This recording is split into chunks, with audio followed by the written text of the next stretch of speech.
살을 애는 듯한 칼바람이 불어옵니다.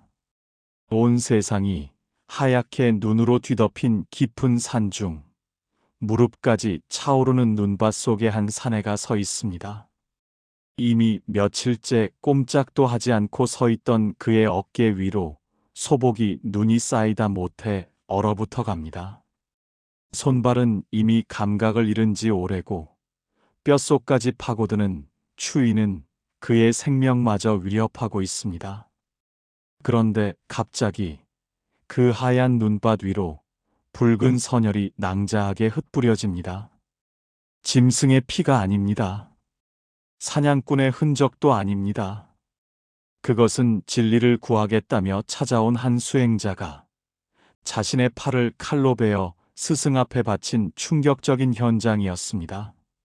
도대체 무엇이 그토록 간절했기에 자신의 멀쩡한 팔을 잘라낼 수 있었을까요? 오늘 우리가 함께 나눌 이야기는 불교 역사상 가장 비장하고도 처절한, 하지만 그만큼 뜨거운 감동을 주는 해가 스님의 이야기입니다. 이 이야기를 듣는 동안 혹시나 내 마음속에 식어버린 열정은 없는지, 나는 내 남은 인생을 무엇을 위해 간절히 살아가고 있는지 조용히 돌아보는 시간이 되시기를 바랍니다.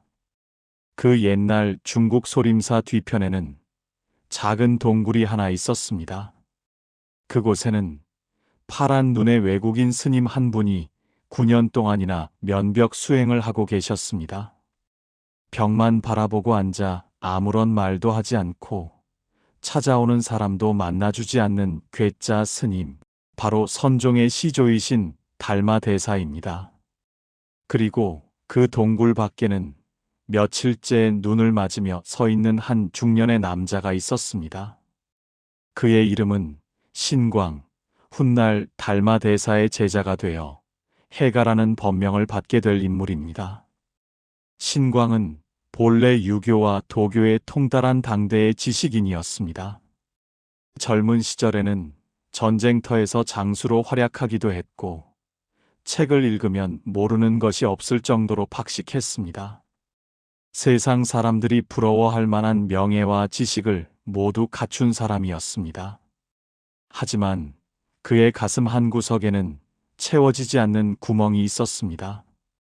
아무리 좋은 책을 읽고 아무리 높은 자리에 올라도 밤이 되면 찾아오는 알 수 없는 불안함과 허무함을 견딜 수 없었습니다. 나의 이 불안한 마음은 도대체 어디서 오는가?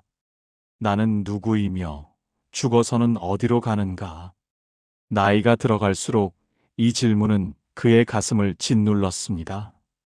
인생의 황혼기가 다가올수록 겉으로 보이는 풍요로움보다는 내면의 평화가 사무치게 그리웠던 것입니다. 아마 지금 이 이야기를 듣고 있는 우리들의 마음도 이와 다르지 않을 것입니다. 자식들 다 키워보내고 직장에서 은퇴하고 이제 좀 편안해질까 싶었는데 문득 찾아오는 외로움과 허무함. 그것은 돈으로도 자식들의 효도로도 채워지지 않는 영혼의 목마름입니다. 신광은 그 목마름을 해결하기 위해 서역에서 왔다는 큰 스승 달마를 찾아갔습니다. 그리고는 제자로 받아달라고 간청했습니다. 하지만 동굴 속에 앉은 달마 대사는 뒤도 돌아보지 않았습니다. 돌아가라. 부처님의 위없는 도는 오랜 시간 동안 부지런히 정진하고 행하기 어려운 것을 능히 행하며 참기 어려운 것을 능히 참아야 얻을 수 있는 것이다. 너처럼 작은 덕과 얄팍한 지혜, 그리고 교만한 마음을 가진 자가 감히 바랄 수 있는 자리가 아니다. 헛수고하지 말고 썩 물러가라. 매몰찬 거절이었습니다. 보통 사람 같으면 화를 내며 돌아갔을지도 모릅니다. 아니면 내가 누군데 감히라며 자존심을 세웠을지도 모릅니다. 하지만 신광은 그 자리에서 물러서지 않았습니다. 오히려 그 매몰찬 꾸지람 속에서 자신을 꿰뚫어보는 스승의 거대한 안목을 느꼈습니다. 그는 생각했습니다. 옛 성인들은 돌을 구하기 위해 뼈를 쪼개어 골수를 바치고 머리카락을 진흙탕에 깔아 스승을 모셨으며 굶주린 호랑이에게 자신의 몸을 던지기도 했다. 옛 사람들도 그러했는데 나 신광은 도대체 어떤 사람인가? 고작 추위와 배고픔, 그리고 자존심 때문에 이 자리를 떠난다면 나는 영영 진리를 얻지 못할 것이다. 12월의 밤, 눈은 펑펑 쏟아져 무릎까지 차올랐습니다. 신광은 꼼짝도 하지 않고 밤을 지새웠습니다. 살이 터지고 동상이 걸리는 고통이 밀려왔지만 마음속의 번뇌와 불안함에 비하면 이깟 육체의 고통은 아무것도 아니었습니다. 새벽이 밝아오자 달마 대사가 드디어 고개를 돌려 그를 바라보았습니다. 눈 속에 파묻힌 신광을 보고 달마 대사가 물었습니다. 너는 눈 속에 서서 무엇을 구하고자 하는가? 신광은 눈물을 흘리며 대답했습니다. 바라옵건대 스님께서는 감로의 문을 여시어 어리석은 중생을 제도해 주십시오. 제 마음이 너무나 괴롭습니다. 저를 제자로 받아주십시오. 하지만 달마 대사의 대답은 여전히 차가웠습니다. 부처님의 지혜는 무량겁을 두고 수행해야 얻을 수 있는 것이다. 목숨을 걸고 정진해도 얻을까 말까 한 것인데 너는 그까짓 수고로움으로 큰 법을 얻으려 하는가? 붉은 눈이 내리기 전에는 너를 제자로 받아들일 수 없다. 붉은 눈이라니요. 하늘에서 붉은 눈이 내릴 리가 있겠습니까? 이것은 불가능한 일을 요구함으로써 그를 쫓아내려는 뜻이었을까요? 아니면 그의 각오를 시험하려는 마지막 관문이었을까요? 그 순간 신광의 눈이 번뜩였습니다. 그는 허리춤에 차고 있던 칼을 뽑아들었습니다. 그리고 주저없이 자신의 왼쪽 팔을 내리쳤습니다. 스님, 여기 제 붉은 마음이 있습니다. 잘려나간 팔에서 뿜어져 나온 붉은 피가 하얀 눈밭을 순식간에 붉게 물들였습니다. 그것은 그야말로 붉은 눈이었습니다. 자신의 신체 일부를, 그것도 가장 소중한 팔 하나를 잘라내면서까지 그가 보여주고 싶었던 것은 무엇이었을까요? 그것은 단순한 자해나 광기가 아니었습니다. 나의 육신, 내가 그토록 아끼고 사랑하는 내 몸, 그리고 그 몸을 통해 쌓아왔던 모든 아집과 욕망을 송두리째 끊어버리겠다는 처절한 선언이었습니다. 우리는 살면서 무언가를 얻기 위해 노력을 합니다. 돈을 벌기 위해 밤새워 일하고 자식을 위해 내 청춘을 다 바칩니다. 하지만 정작 내 마음의 평화를 위해서는 무엇을 바쳐보았습니까? 드라마를 보느라 낭비하는 시간, 남 험담하느라 쓰는 에너지는 아까워하지 않으면서 정작 내 마음을 닦는 일에는 인색하지 않았는지요. 팔 하나는커녕 손톱만큼의 손해도 보지 않으려고 아등바등 살아오지는 않았는지요. 신광이 보여준 그 붉은 눈밭은 편안함에 안주하며 적당히 살아가려는 우리의 나태한 마음에 내리치는 강력한 죽비와도 같습니다. 자신의 팔을 잘라 바친 신광의 결기에 달마 대사도 비로소 마음을 열었습니다. 달마 대사는 그제야 신광을 제자로 받아들이며 해가라는 법명을 내려주었습니다. 지혜를 가히 얻을 만하다. 지혜가 가능하다는 뜻입니다. 엄청난 고통 속에서도 해가 스님은 피가 흐르는 팔을 감싸 쥐고 스승 앞에 무릎을 꿇었습니다. 그리고 평생을 자신을 괴롭혀온 그 질문을 던졌습니다. 스님, 제 마음은 여전히 불안하고 괴롭습니다. 부디 제 마음을 편안하게 해주십시오. 이것이 그 유명한 안심법문의 시작입니다. 팔을 자르는 고통보다 더 큰 고통이 바로 마음의 불안이었습니다. 육신의 팔은 잘라버리면 그만이지만 마음속의 불안과 번뇌는 형체가 없기에 잘라낼 수도 없었습니다. 평생을 따라다니며 밤잠을 설치게 하고 가슴을 두근거리게 만드는 이 정체 모를 불안함. 우리 세대도 이 마음을 너무나 잘 알지 않습니까? 건강검진 결과가 나오기 전에 초조함, 자식에게 무슨 일이 생길까 하는 걱정, 노후 자금에 대한 불안, 그리고 다가올 죽음에 대한 막연한 두려움. 우리는 이 불안한 마음을 없애달라고 부처님께 빌고 절에 가서 기도를 올립니다. 부처님, 제 마음 좀 편안하게 해주세요. 라고 말입니다. 해가 스님 역시 그랬습니다. 스승이라면, 깨달은 자라면 내 마음의 병을 고쳐줄 비방을 가지고 있을 것이라 믿었습니다. 그런데 달마 대사의 대답은 엉뚱했습니다. 그저 조용히 손을 내밀며 말했습니다. 그 불안한 마음을 이리 가져오너라. 내 너를 위해 그 마음을 편안하게 해주리라. 해가 스님은 멍해졌습니다. 마음을 가져오라니요. 마음이 손에 잡히는 물건이라면 꺼내서 드릴 텐데 마음은 형체가 없습니다. 하지만 스승의 말씀이니 해가 스님은 눈을 감고 자신의 마음을 들여다보기 시작했습니다. 불안하다. 불안하다. 도대체 이 불안한 놈은 어디에 있는가? 그는 자신의 내면을 샅샅이 뒤졌습니다. 가슴 속에 있는가?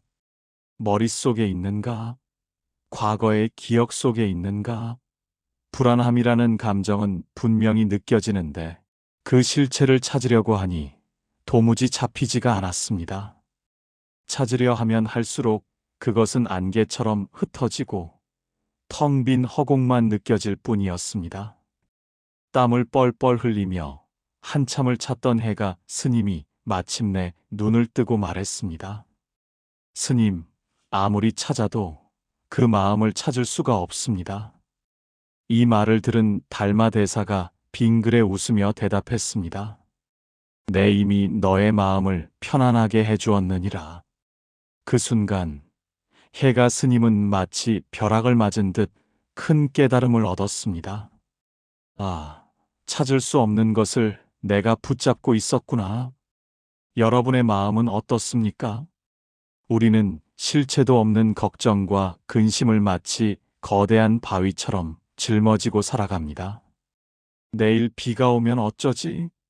라며 아직 오지도 않은 내일을 걱정하고 그때 그 사람이 왜 나한테 그런 말을 했을까라며 이미 지나간 과거를 붙잡고 괴로워합니다. 하지만 달마 대사는 묻습니다. 그 걱정하는 마음 좀 꺼내보아라. 꺼내볼 수 있습니까? 보여줄 수 있습니까? 없습니다. 마음이란 본래 텅 빈 허공과 같아서 모양도 없고 색깔도 없고 위치도 없습니다. 다만 인연 따라 잠시 일어났다가 사라지는 구름 같은 것입니다. 우리가 구름을 잡을 수 없듯이 마음도 잡을 수 없습니다. 잡을 수 없는 것을 잡으려 하니 괴로운 것이고 내 것이 아닌 것을 내 것이라 우기니 불안한 것입니다. 해가 스님은 팔을 자르는 극단적인 고통 속에서도 해결되지 않았던 문제가 마음을 가져오라는 스승의 한마디에 눈 녹듯 사라지는 체험을 했습니다. 불안한 마음이 실체가 없다는 것을 깨닫는 순간 그 불안은 더 이상 나를 지배할 수 없게 됩니다. 이 이야기가 우리에게 주는 위로는 참으로 큽니다. 우리가 겪는 노년의 외로움, 상실감, 허무함도 실은 내가 만들어낸 그림자일 뿐입니다. 실체가 없습니다. 내가 늙어서 서럽다는 생각은 어디에 있습니까? 그 생각을 내려놓는 순간 우리는 늙은이가 아니라 그저 있는 그대로의 생명일 뿐입니다. 절에 가면 스님들이 입으시는 법복을 볼 수 있습니다.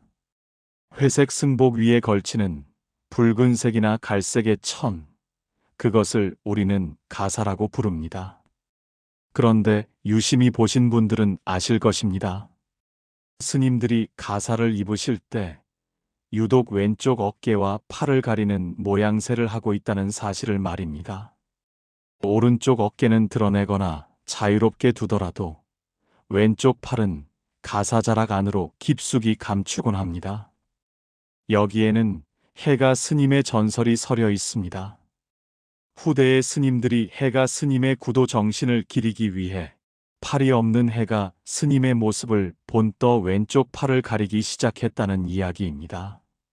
물론 불교의 복식 문화에는 여러 가지 유래가 있겠습니다만 선가에서는 이 이야기를 정설처럼 여기며 마음에 새깁니다.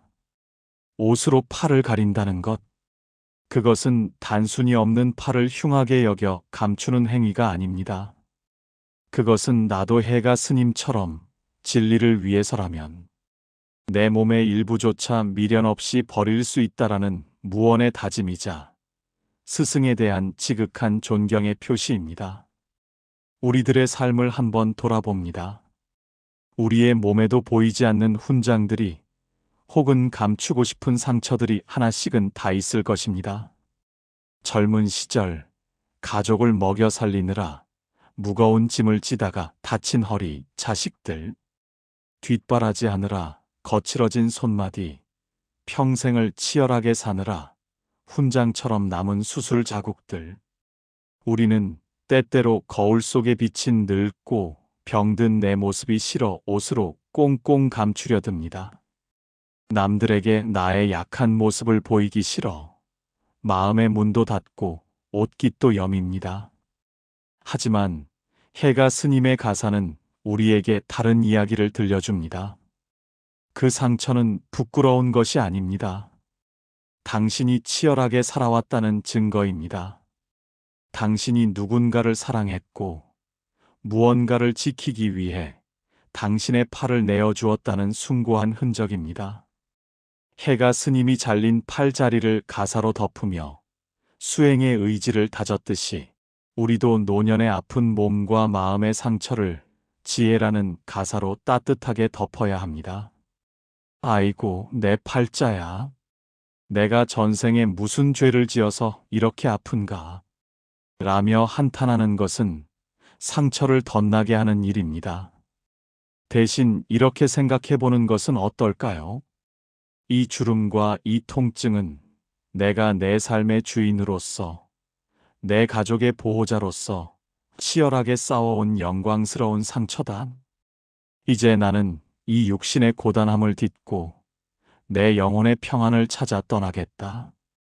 해가 스님에게 팔이 없는 것은 결핍이 아니었습니다.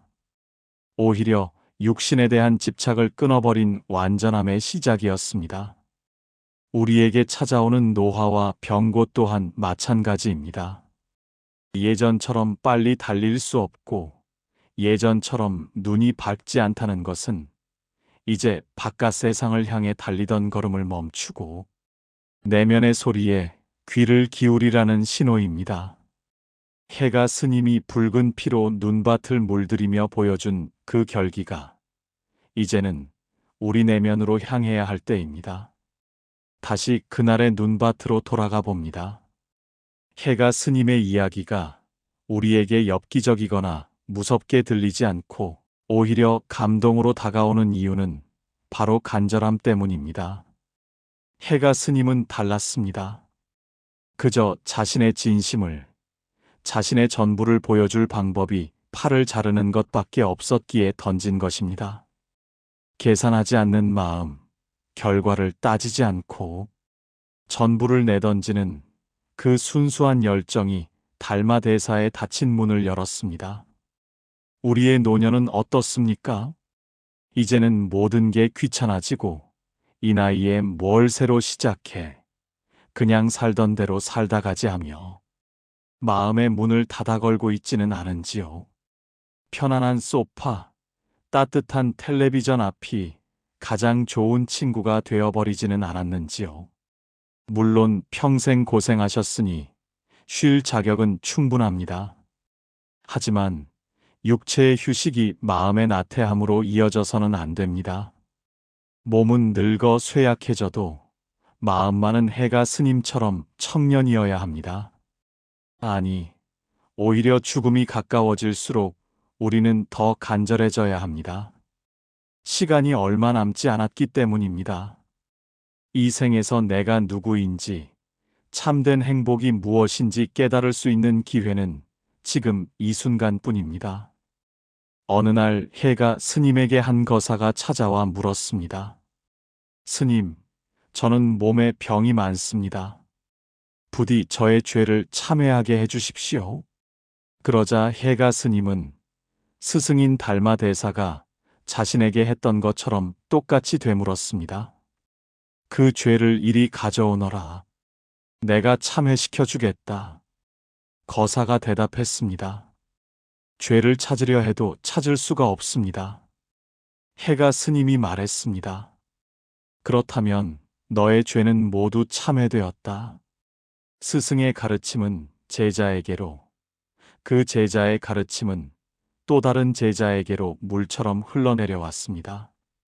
팔을 자른 그 처절한 구도에 정신이 있었기에 이 지혜의 등불이 꺼지지 않고 오늘날 우리에게까지 전해진 것입니다.